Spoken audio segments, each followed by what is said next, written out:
விஸ்வநாதன். நமஸ்காரம். அந்த காலத்தில் நம்ம கூட பாட்டிகள்லாம் இருந்தா இல்லையா, அந்த பாட்டிகளெல்லாம் பற்றி யோசித்து பார்த்தீங்கன்னா ஒருத்தருக்கும் ஒரு ஸ்பெஷல் கேரக்டரிஸ்டிக் இருந்திருக்கும். கண்டிப்பாக நீங்கள் உங்கள் கூட இருந்த பாட்டிகளை பற்றி யோசிச்சு பாருங்கள். எனக்கு குஞ்சம்மா பாட்டின்னு சொல்லிட்டு ஒரு பாட்டி இருந்தா. 98 இயர்ஸ் வரைக்கும் படு ஸ்ட்ராங்காக இருந்தா. Mentally and physically very very strong lady. அவங்களோட கேரக்டரிஸ்டிக் என்னென்னா பயங்கர ஸ்பீடு, அன்பிலீவபிளி ஃபாஸ்ட்டாக பண்ணுவாங்க. எந்த வேலையாக இருந்தாலும் பயங்கர ஸ்பீட். அந்த மாதிரி ஒரு ஸ்பீடாக இருக்கிற ஒரு ஆளை இது வரைக்கும் நான் பார்த்ததே கிடையாது. அதுக்கப்புறமா எங்கள் மாமியார் அமெரிக்க ஜனாதிபதியே வந்தால் கூட கொந்தே வா உட்காந்துக்கோ சாப்பிட்டியா அப்படின்னு சொல்லிட்டு ஒரு 1% கூட இன்ஹிபிஷன் இல்லாமல் அந்த மதர்லி அஃபெக்ஷனை யாராக இருந்தாலும் இமிடியேட்டாக கொடுத்துடுவா. இந்த மாதிரி அவங்களுக்கெல்லாம் ஒரிஜினாலிட்டி இருந்தது. காரணம் மீடியா அண்ட் சொசைட்டியோட இன்ஃப்ளூயன்ஸ் அவங்க மேலே ரொம்ப ரொம்ப கம்மி. இப்போ நம்ம மாதிரி கிடையாது. அவங்களோட ஒரிஜினாலிட்டியை அவங்களால சஸ்டெயின் பண்ண முடிஞ்சுது. அதுபோல் அவங்க எல்லாருக்கும் காமனாக இருந்த இன்னொரு கேரக்டர் என்னென்னா உணவே மருந்து அப்படிங்கிறது தான். தலைக்கு எண்ணெய் தேய்ச்சி குடிக்கிறதாகட்டும், துவாதசியானா அகத்திக்கீரை சாப்பிட்றதாகட்டும், வயதை க்ளீன் பண்ணுறதுக்கு விளக்கெண்ணெய் குடிக்கிறதாகட்டும், இல்லை பூண்டு ரசம் சாப்பிட்றதாகட்டும், அவங்க ஒரு ஷெட்யூல் போட்டுட்டு அவங்களோட ஹெல்த்தையும் அவங்கள சார்ந்தவங்களோட ஹெல்த்தையும் பயங்கர ஸ்ட்ராங்காக பாதுகாத்துட்டு இருந்தாங்க. ஆனால் நம்மள பல பேர் அதெல்லாம் நமக்கு மேலே இருக்கிற இன்ஃப்ளூயன்சஸ் காரணமாக அதெல்லாம் ரொம்ப மறந்துட்டோம் நம்ம. அப்படி மறக்கப்பட்ட ஒரு ரெசிபியை தான் இன்றைக்கி நான் பண்ணி காமிக்கலான்னு நினச்சிட்டு இருக்கேன். இது பேர் ஐங்காய பொடி. இப்போது நம்ம ஐங்காய பொடி பண்ணுறதுக்கு தேவையான இன்க்ரீடியன்ஸ் என்னன்னு பார்க்கலாம். முதல் இன்க்ரீடியன்ட் சுண்டைக்காய் வத்தல். கடைகள்லையும் கிடைக்கிறது இப்போது. ஸோ சுண்டைக்காய் வத்தல் ஒரு கரண்டி எடுத்துட்டுருக்கேன். அடுத்தது மணத்தக்காளிக்காய் வத்தல், இதுவும் ஒரு கரண்டி எடுத்துட்டுருக்கேன். அடுத்தது மோர் மிளகா, இது காரத்துக்கு தேவையான அளவுக்கு கொஞ்சம் எடுத்துட்டுருக்கேன். இது வேப்பம்பூவும் ஒரு கரண்டி எடுத்துட்டுருக்கேன். பெருங்காயம் நான் முன்னமே சொன்ன மாதிரி கமர்ஷியல் பெருங்காயத்தை முடிஞ்ச வரைக்கும் அவாய்ட் பண்ணிக்கோங்க. இது நாட்டு மருந்து கடைகளில் போனால் பால் பெருங்காயம்னு கிடைக்கும். அது ஒரிஜினல் பெருங்காயம். அது உடம்புக்கு ரொம்ப நல்லது. அப்புறமா ஒரு கை கருகப்பலை எடுத்துட்டுருக்கேன். எனக்கு இது எல்லாமே எங்கள் அம்மா பண்ணி கொடுத்தது. அதாவது மோரில் உப்பு போட்டு நல்லா ஊற வச்சு வெயிலில் காய வச்சு பண்ணினது எல்லாமே. தட் மீன்ஸ் இது 2 தவிர மிச்சம் 4மே. அதனால் நான் உப்பு தனியாக எடுத்துக்கலை. பட் இஃப் அட் ஆல் நீங்கள் கடையில் வாங்குறேன்னா தேவையான அளவுக்கு உப்பும் சேர்த்துக்கலாம்.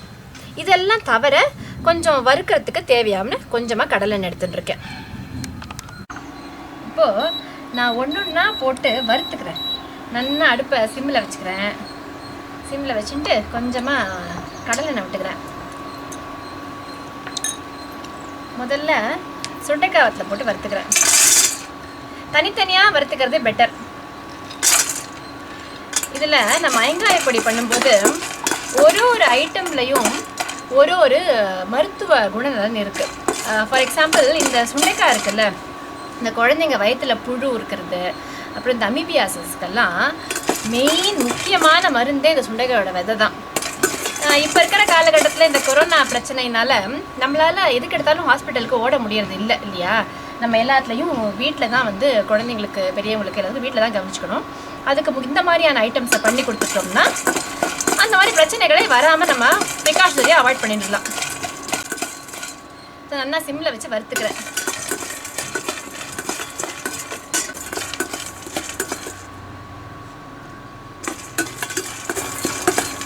சுண்டைக்காய் நல்லா வறுத்துண்டாச்சு. இதை நான் தனியாக எடுத்துக்கிறேன். எடுத்துட்டு மணத்தக்காளிக்காய் வத்தல் அதை போட்டு வறுத்துக்கிறேன்.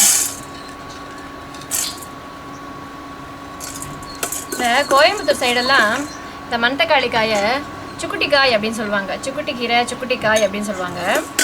இது உங்களுக்கு வாயில் புண்ணு, வயிற்றில் புண்ணு, அல்சர் எல்லாத்துக்கும் இந்த கீரையும் காயும் ரொம்ப உகந்த மருந்து.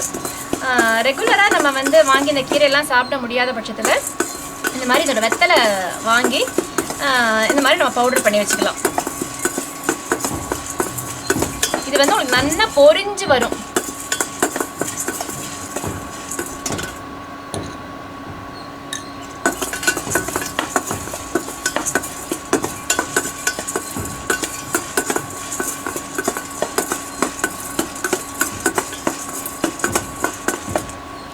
இதையும் வறுத்துண்டாச்சு. நான் வந்து பாத்திரத்தில் எடுத்துக்கிறேன்.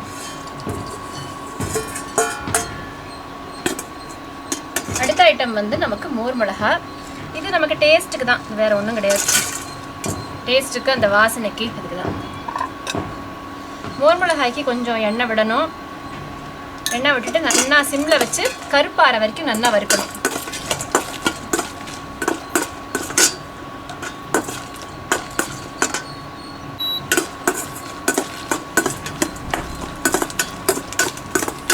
மோர் மிளகா புகையும் கமரும். ஸோ இது எக்ஸாஸ்டோ இல்லை நம்ம சிம்னியோ போட்டுன்றதுக்கப்புறமா இதை ஆரம்பிக்கணும். புகை அடங்குற வரைக்கும் நம்ம சிம்னி ஆஃப் பண்ணக்கூடாது.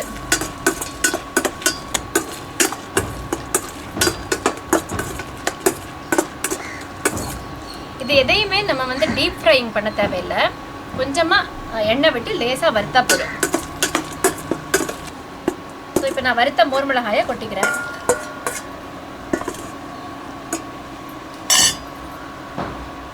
ஒரு சொட்டு எண்ணெய். வேப்பம்பூ. இந்த வேப்பம்பூ இருக்கு இல்லையா, இந்த வேம்பு நமக்கு உள்ளே போச்சுன்னாலே நம்ம ஒரு தனி ஆர்மியவே நம்ம பக்கத்தில் வச்சுட்டு இருக்கோம்னு அர்த்தம். நோய் எதிர்ப்பு, நோய் கிருமிகளோட சண்டை போடுறதுக்கு நமக்குன்னு ஒரு ப்ரைவேட் ஆர்மி வச்சுட்டு இருக்கோம்னு அர்த்தம். ஸோ அவ்வளோ நல்லது உடம்புக்கு.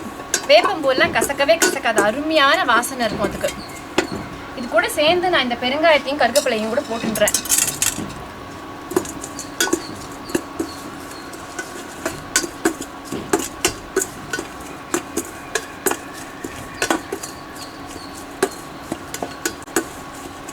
இப்போ எல்லாத்தையும் வறுத்துண்டாச்சு. இப்போ நம்ம கொண்டு வந்த ஐட்டம்ஸ் எல்லாத்தையும் நல்லா வறுத்தெடுத்துண்டாச்சு. இதை நம்ம மிக்சியில் போட்டு பவுடர் பண்ணிக்கலாம். இப்போது நம்ம வறுத்த ஐட்டம்ஸ் எல்லாம் என்னெல்லாம், சுண்டைக்காய் வத்தல், மணத்தக்காளி வத்தல், மோர் மிளகா, அப்புறமா வந்து பெருங்காயம், கருவேப்பிலை, இது கூட சேர்த்து வேப்பம்பூ எல்லாத்தையும் நல்லா வறுத்தோம். நான் மிக்சியில் பவுடர் பண்ணிட்டு வந்துட்டேன். நான் சொன்ன மாதிரி நீங்கள் வேணும்னா ஒரு துளி உப்பு போட்டுக்கலாம். இதுதான் ஐங்காய பொடி. ரொம்ப மருத்துவ குணங்கள், பல விஷயங்களுக்கு இது மருந்து.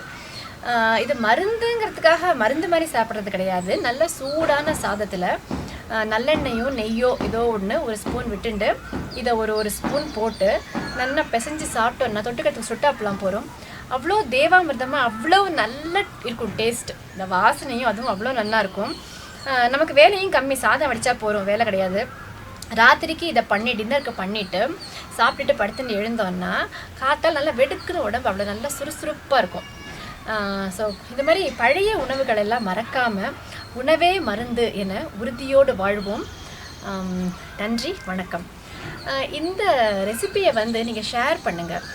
So that let it reach people. இந்த மாதிரி யங் மதர்ஸுக்கு, புதுசாக சமைக்க ஆரம்பிச்சிருக்கிறவங்களுக்கு, இல்லை இது மாதிரி வீட்டில் கூட பெரியவங்க இல்லாதவங்களுக்கு, அவங்களுக்கெல்லாம் இதை வந்து ரீச் ஆகட்டும். ரொம்ப ஈஸி, இது பண்ணுறது பயங்கர easy. There is no harm in trying also. பண்ணி வச்சுட்டாச்சுன்னா ரொம்ப வசதியாக இருக்கும்.